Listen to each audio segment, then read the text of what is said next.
ये आदमी सीख रहा है कि उसे अमेरिकी युद्धपोतों में दखलंदाजी क्यों नहीं करनी चाहिए। अमेरिका को उकसाने या उसके संकल्प की परीक्षा लेने की कोशिश के रूप में शुरू हुआ यह कदम जल्द ही बढ़ते आधिपत्य का एक कड़वा सबक बन गया। यह कोई चेतावनी नहीं थी, बल्कि एक सोची समझी प्रतिक्रिया थी। न सिर्फ तात्कालिक खतरे को बेअसर करने के लिए, बल्कि एक स्पष्ट संदेश देने के लिए भी। अगर आप इस सीमा को पार करते हैं तो परिणाम गंभीर और असंगत होंगे। यह हमला उन बढ़ते अभियानों की श्रृंखला में नवीनतम था जो दर्शाते हैं कि अमेरिका केवल प्रतिक्रिया ही नहीं दे रहा है, बल्कि माहौल भी तय कर रहा है। हालांकि निशाना सिर्फ जमीन पर जमे हूथी लड़ाके ही नहीं, बल्कि तेहरान और हिजबुल्लाह भी हैं। ये सभी ईरान और उसके प्रभाव क्षेत्र में उसके सहयोगी हैं। सटीक मारक क्षमता के साथ अमेरिका अपनी सैन्य, मनोवैज्ञानिक और सामरिक प्रतिरोधक क्षमता को मजबूत कर रहा है। लेकिन यह कोई साधारण गतिज हमला नहीं है। यह एक पेलोड में छिपा एक संकेत था, एक ऐसा संदेश जो बेहद तेज गति से भेजा गया था। ऑपरेशन का हर विवरण, विमान के चुनाव से लेकर गोला बारूद गिराने के समय और रनवे की ऊंचाई तक, क्षमताओं और इरादों को बताने के लिए डिजाइन किया गया था। अमेरिका ड्रोन तैनात कर सकता था या किसी क्षेत्रीय साझेदार के साथ अनुबंध कर सकता था। इसके बजाय उसने अपने अत्याधुनिक ड्रोन तैनात किए। यह इसका प्रमाण है। इससे भी महत्वपूर्ण बात यह है कि यह हमला मानसिकता में बदलाव का प्रतीक था। रक्षा से प्रभुत्व की ओर। लाल सागर में महीनों की नाकेबंदी, वाणिज्यिक जहाजों पर मिसाइल हमलों की धमकियों और अमेरिकी नौसेना के जहाजों पर ड्रोन हमलों के बाद इस अभियान का उद्देश्य अनिश्चितता को समाप्त करना था। अब रेत में कोई लाल रेखा नहीं थी, कोई अनुत्तरित उकसावे नहीं थे। संयुक्त राज्य अमेरिका ने अब विस्फोटकों से रेखा खींच दी थी, जिससे एक नया द्वार खुल गया था जहां पहले झिझक का बोलबाला था। पूरे क्षेत्र के लिए, और खासकर उन लोगों के लिए जो इस बात पर नजर रख रहे थे कि क्या अमेरिका में अभी भी निर्णायक कार्रवाई करने की इच्छा शक्ति है। इस हमले ने बिना शब्दों के इस सवाल का जवाब दे दिया। इसने सहयोगियों और विरोधियों दोनों को याद दिलाया कि अमेरिकी नौसैनिक शक्ति सिर्फ एक प्रतीक नहीं है, यह खतरनाक, अनुकूलनीय और उकसाए जाने पर अजेय है। यह हमला केवल जमीनी खतरे को बेअसर करने के लिए ही नहीं था, यह ईरान के बढ़ते प्रभाव और हूतियों जैसे सहयोगियों पर उसकी बढ़ती निर्भरता के कारण लगातार अस्थिर होते जा रहे इस क्षेत्र में अमेरिकी सैन्य प्रभुत्व को बहाल करने के उद्देश्य से चल रहे अभियानों की श्रृंखला में नवीनतम था। महीनों से लाल सागर और अदन की खाड़ी तनाव के केंद्र रहे हैं, जहां वाणिज्यिक जहाजों पर हमले, अमेरिकी युद्धपोतों द्वारा ड्रोन हमलों को रोकना और सहयोगियों तथा वैश्विक व्यापार मार्गों पर मिसाइल हमले हुए हैं। अमेरिका चेतावनी दे रहा है कि उसका धैर्य जवाब दे रहा है। यह हमला दर्शाता है कि न केवल सीमाएं लांघी गई हैं, बल्कि धुंधली भी हो गई हैं। लेकिन इसमें कोई शक नहीं, यह कोई साधारण पारंपरिक हमला नहीं था। यह एक बहुआयामी संदेश था जो कई लोगों के लिए तैयार किया गया था। तेहरान के लिए यह एक चेतावनी थी कि जहां अमेरिका अपनी वैश्विक सैन्य स्थिति को पुनर्निर्देशित कर रहा है, वहीं उसके पास हजारों मील दूर भी अपनी प्रबल शक्ति का प्रदर्शन करने की क्षमता और राजनीतिक इच्छा शक्ति अभी भी मौजूद है। हूतियों और अन्य ईरानी सहयोगियों के लिए यह एक संकेत था कि गैर राज्यीय अभिनेता के लेबल के पीछे छिपने से गंभीर और ठोस परिणामों से कोई सुरक्षा नहीं मिलती, और विदेशों से उत्सुकता से देख रहे सहयोगियों और साझेदारों के लिए यह एक आश्वासन था कि अमेरिका क्षेत्रीय शक्ति संतुलन को अनियंत्रित रूप से बदलने नहीं देगा। हमलों का लक्ष्य चयन, समय और सटीकता इस बात के प्रमाण हैं। यह कोई प्रतीकात्मक कार्रवाई नहीं थी, बल्कि रणनीतिक लक्ष्यों पर प्रहार करने, दुश्मन के अभियानों को बाधित करने और आगे किसी भी आक्रमण की लागत को कम करने के उद्देश्य से एक सावधानी पूर्वक योजनाबद्ध वृद्धि थी। सैन्य दृष्टि से इसे दर्द का पैमाना कहा जा सकता है। संयुक्त राज्य अमेरिका को बस दांव बढ़ाना था। इसके बजाय F-35C ब्लैक नाइट्स के पायलटों ने लॉन्च पैड को उड़ाकर इतिहास रच दिया। हरी झंडी मिलते ही उन्होंने अपने आफ्टर बर्नर चालू कर दिए और विमान वाहक पोत के रनवे से उड़ान भरी, जिससे लगभग 180 टन का थ्रस्ट उत्पन्न हुआ और लगभग 435 किमी घंटा की गति से उड़ान भरी। अपने भारी पेलोड को देखते हुए इन विमानों को डेक से सुरक्षित रूप से बाहर निकलने के लिए पूरी शक्ति की आवश्यकता होती है। इस बम का आधिकारिक नाम BLU-109 है, लेकिन आप इसे बस्टर के नाम से भी जानते होंगे। 900 किलोग्राम के इस बम को यह नाम इसकी 2.4 मीटर तक मजबूत कंक्रीट, 6 मीटर तक ठोस चट्टान और 30 मीटर तक मिट्टी को भेदने की क्षमता के कारण मिला है। यह बम के चारों ओर लगे 2 सेंटीमीटर मोटे स्टील के आवरण और एक मजबूत स्टील पेनेट्रेटर की बदौलत संभव हुआ है। बंकर बस्टर बम अपने लक्ष्य पर जबरदस्त ताकत से प्रहार करके और 25 से 100 मिलीसेकंड की देरी से अपने फ्यूज को सक्रिय करके काम करता है। इससे बम को जमीन में घुसकर विस्फोट करने और विनाशकारी क्षति पहुंचाने के लिए पर्याप्त समय मिल जाता है। इस मिशन पर प्रत्येक F-35 में 2 ऐसे बम थे, लेकिन उनके बगल में रखे बम क्या हैं? इन्हें joint direct attack munition JDAM कहा जाता है। और हर एक मार्क 44 सामान्य प्रयोजन वाला बम है जिसमें एक अटैचमेंट लगा होता है। अगर आप हर बम के ऊपर देखें तो आपको पंखों की एक पंक्ति दिखाई देगी। ये पंख एक मार्गदर्शन प्रणाली का हिस्सा हैं जो इन मूर्ख बमों को सटीक जीपीएस निर्देशित हथियारों में बदल देती है जो छोड़े जाने पर अपने लक्ष्य पर वार करते हैं। लेकिन वे इनमें से 2 मिसाइलें क्यों लाए, 4 बंकर तोड़ मिसाइलें क्यों नहीं, अमेरिका और ज्यादा क्यों नहीं चाहता? यह सब उनके उद्देश्य पर निर्भर करता है। 2023 से हूतियों ने सैन्य और व्यावसायिक जहाजों पर विभिन्न प्रकार की एंटी-शिप मिसाइलें दागी हैं।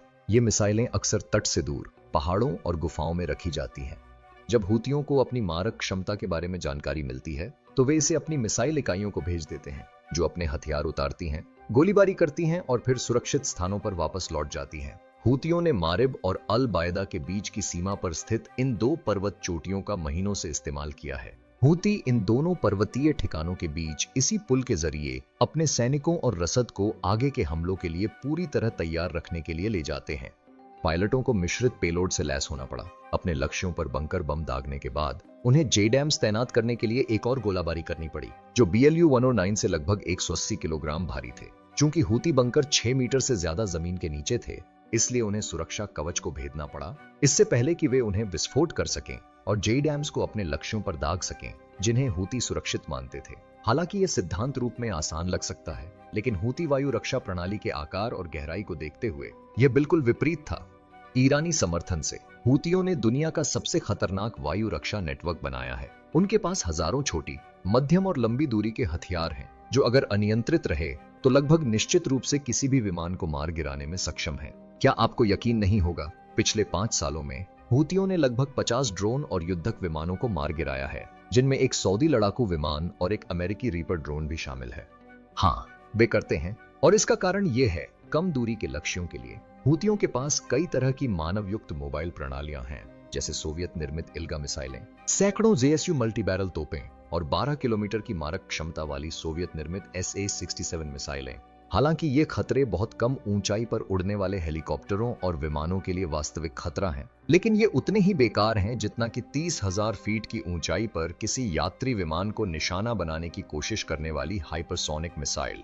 इसलिए ब्लैक नाइट के पायलटों को हूतियों के मध्यम और लंबी दूरी की वायु रक्षा प्रणालियों के बारे में चिंतित होना चाहिए। हूती मध्यम दूरी की रक्षा के लिए मुख्य रूप से ईरानी SA-2 मिसाइलों पर निर्भर हैं। इन मिसाइलों की मारक क्षमता लगभग 30 किलोमीटर है और ये उच्च विस्फोटक वारहेड से लैस हैं जो उन्हें परिचालन क्षेत्र में मिशनों को अंजाम देने में सक्षम बनाते हैं। लेकिन पायलट ने अंक हासिल करने के लिए उन पर बड़ी संख्या में मिसाइलें दागी। इसलिए पायलट हूतियों की लंबी दूरी की वायु रक्षा प्रणालियों जैसे कि फेडर 1, जो S-75 का उन्नत संस्करण है, से बेहद सतर्क रहते हैं। लगभग 100 किलोमीटर की मारक क्षमता और 25 किलोमीटर की अधिकतम ऊंचाई वाली यह मिसाइल पायलट को जगा सकती है और उसे पराजित महसूस करा सकती है। हालांकि उनके पास इनमें से ज्यादा हथियार नहीं हैं, लेकिन पायलट को भ्रमित या विचलित करने के लिए डिजाइन किए गए कम प्रभावी हथियारों के साथ इनका संयोजन बेहद खतरनाक हो सकता है। ब्लैक नाइट्स के लिए सौभाग्य की बात है कि उनके F-35 विमानों में प्रभावशाली तकनीक है जिससे ये मिसाइलें भी महंगे पेपरवेट जैसी दिखती हैं। विमानन में रडार क्रॉस सेक्शन RCS को दुश्मन के रडार इमेज के आकार से मापा जाता है। परावर्तकता जितनी ज्यादा होगी, विमान के नष्ट होने की संभावना उतनी ही ज्यादा होगी। कम परावर्तकता के साथ विमान मलबे के ढेर या बादल जैसा दिखाई दे सकता है, क्योंकि रडार स्क्रीन कितनी भी बारीकी से ट्यून की गई हो, पूरी तरह से स्पष्ट छवि नहीं दे सकती। रडार पर बड़ा F-35C कैसा दिखता है? सार्वजनिक रूप से उपलब्ध आंकड़ों के अनुसार F-35C के रडार पथ की लंबाई 0.015 वर्ग मीटर है। तुलना के लिए यह एक गोल्फ बॉल के आकार का है, लेकिन वह गेंद 30,000 फीट की ऊंचाई पर मैक 100 की गति से उड़ रही है। इसलिए अगर वह नीचे भी दिखे तो कोई फर्क नहीं पड़ता। F-35 एक अद्भुत तकनीक की बदौलत यह दूरी का अंतर हासिल करता है जो जॉन क्लैंसी के किसी उपन्यास जैसा लगता है। प्रत्येक F-35 विमान पर रडार अवशोषक पेंट की एक मोटी परत चढ़ाई जाती है। यह पेंट लक्ष्य रडार किरण की ऊर्जा को अवशोषित और थोड़ा परावर्तित करके सक्रिय रडार क्रॉस सेक्शन को कम करता है। पेंट के अलावा F-35 के एयर फ्रेम का लगभग 35% हिस्सा मिश्रित सामग्रियों से बना है। ये मिश्रित पदार्थ स्टील की तुलना में बहुत कम प्रकाश परावर्तित करते हैं। इन्हें एक दर्पण की तरह समझिए। कौन ज्यादा प्रकाश परावर्तित करता है, एक सामान्य पारदर्शी दर्पण या एक काले रंग की परत वाला दर्पण? सिद्धांत एक ही है।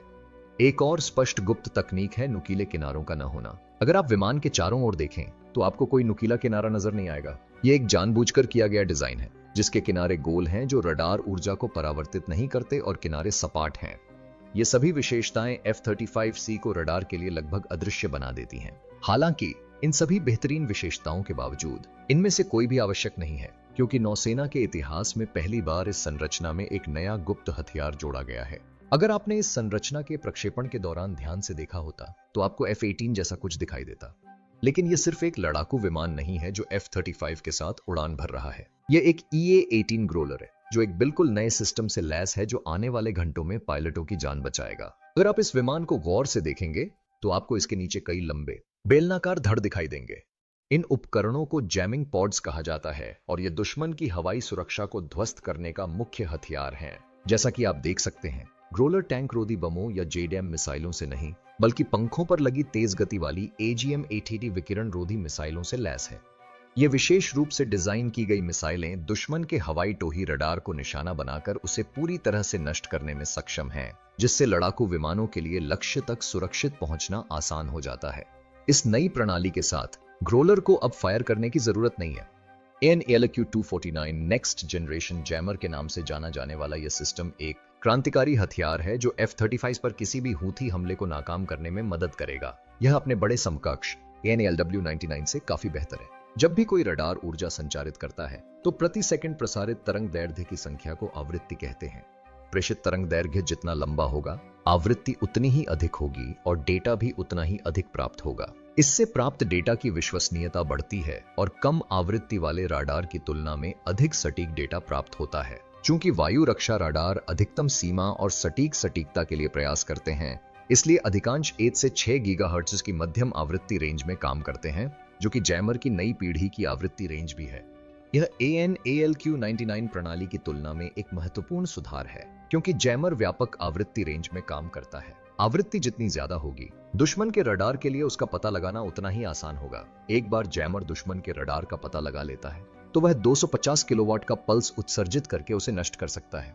तुलना करें तो एक परिष्कृत जैमर दुश्मन के एक रडार हमले से उतनी ही बिजली पैदा कर सकता है जितनी आपका घर हर हफ्ते खपत करता है। यह AN/ALG-99 की शक्ति का 10 गुना है, जो फ्रीक्वेंसी शिफ्टेड रडारों की भी विफलता का मुख्य कारण है। वर्षों के विकास के बाद अमेरिकी नौसेना के पास अंततः प्रक्षेपण के लिए एक मध्यम दूरी वाला संस्करण तैयार था और उस दिन ग्रोलर्स स्टैंड बाय पर थे। ये सभी नए हथियार कैसे काम करते हैं? विमान वाहक पोत से उड़ान भरने के बाद ग्रोलर्स ने यमन तट की ओर उतरना शुरू कर दिया। रास्ते में अत्याधुनिक जैमिंग उपकरण लगातार हूथी वायु रक्षा रडारों पर नजर रख रहे थे। F-35 विमानों की सुरक्षा के लिए सभी हूथी रडारों को नष्ट करना जरूरी था और यह काम पूरा हो गया। प्रेस रिपोर्टों के अनुसार ग्रोलर ड्रोनों ने अत्याधुनिक जैमिंग उपकरणों का उपयोग करके हूथी रडार स्टेशनों पर हमला किया और उन्हें नष्ट कर दिया। नष्ट किए गए रडार स्टेशनों की संख्या और प्रकार अज्ञात है, लेकिन हम जानते हैं कि कम से कम एक समूह ने ग्रोलर के उड़ान भरने के दौरान अपने रडार चालू कर दिए थे। पूरी तरह से हैरान हूती पहाड़ी की ओर बढ़ते रहे, इस बात से अनजान कि अमेरिकी मरीन कुछ ही मिनटों में पहुंच जाएंगे और हड़कंप मचा देंगे। F-35 के पहले बैच ने अपनी योजना को बखूबी अंजाम दिया और लक्ष्य के प्रकट होने से बहुत पहले ही दूर स्थित आश्रयों पर सटीक निर्देशित बम गिरा दिए। ये कोई साधारण बम नहीं थे, ये सटीक निर्देशित गहराई वाले बमों की एक श्रृंखला का हिस्सा थे, जिन्हें ठोस चट्टानों और प्रबलित कंक्रीट की परतों को भेदने के लिए डिजाइन किया गया था। मुख्य बम ने अपने लक्ष्य पर सटीक प्रहार किया, पहाड़ की सतह को भेदते हुए फट गया, जिससे एक संकरा गहरा गड्ढा बन गया। कुछ ही क्षणों बाद एक दूसरा बम उसी गड्ढे से टकराया, जो भूगर्भीय ढाल में और भी गहराई तक धंस गया। इसके बाद तीसरे और चौथे बम भी गिरे, जिनमें से प्रत्येक ने पिछले बम की कमजोरियों का फायदा उठाया। यह पैटर्न जानबूझकर बनाया गया था, मानो कोई यांत्रिक हथौड़ा जमीन में खोद रहा हो। उत्तरी यमन में एक पहाड़ की गहराई में एक साधारण सी ढलान के नीचे अमेरिकी खुफिया विश्लेषकों ने एक बहुमूल्य भूमिगत हथियारों के भंडार की पहचान की है। यह बैलिस्टिक मिसाइल के पुर्जों, ईरान द्वारा आपूर्ति किए गए ड्रोन असेंबली उपकरणों और यहां तक कि हूथी नेताओं द्वारा इस्तेमाल किए जाने वाले कमांड और नियंत्रण केंद्रों का संभावित भंडार है। चौथे या पांचवें विस्फोट के साथ झटके दूर से आए भूकंप जैसे सुनाई दिए और बंकर की संरचनात्मक अखंडता के सभी संकेत ढहने लगे। हमले की गति और प्रचंडता को देखते हुए हूथी लड़ाके अपनी रक्षात्मक चौकियों से भाग खड़े हुए। घाटी धूल और धुएं से भर गई। कुछ लोग सुरंगों के निकास द्वारों की ओर भागे, जबकि अन्य ने जल्दी जल्दी खोदी गई खाइयों या आसपास की चट्टानों में शरण ली। लेकिन दूसरा चरण शुरू हो चुका था। ऊपर से F-35 विमानों का एक और समूह तेजी से और नीचे की ओर उड़ रहा था ताकि जल्दी पता न चल सके। इसके बाद बमबारी नहीं बल्कि एक घातक सटीक हमला हुआ। इंफ्रारेड निर्देशित स्मार्ट हथियारों से हमला किया गया जिससे कर्मियों और चलती गाड़ियों में हड़कंप मच गया।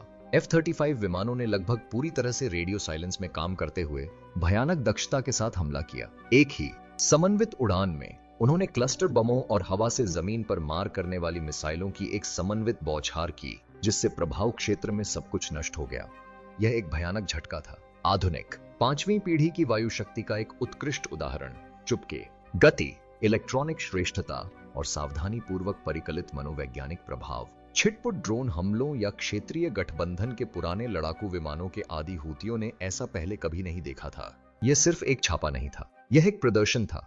पहाड़ की चोटी पर 330 किलोग्राम से ज्यादा JDM बम गिराए गए। बाद में निवासियों ने कम से कम 7 शक्तिशाली विस्फोटों और जहाज रोधी मिसाइलों से हुए कई द्वितीयक विस्फोटों की सूचना दी। हूती हमले के बाद मीडिया ने दोनों पर्वत चोटियों के पूरी तरह नष्ट होने की सूचना दी। नौसेना के ब्लैक नाइट पायलटों का क्या हुआ? F-35 की बेहतरीन स्टील्थ क्षमताओं और उन्नत जैमिंग उपकरणों की बदौलत सभी पायलट सुरक्षित घर लौट आए। दरअसल वे निगरानी कैमरों के सामने अपने काम की समीक्षा करने के लिए ठीक समय पर पहुंचे और रास्ते में पिज्जा और चिकन विंग्स का आनंद लिया, जो नाविकों का पसंदीदा शनिवार का भोजन है। जल्द ही मिलते हैं।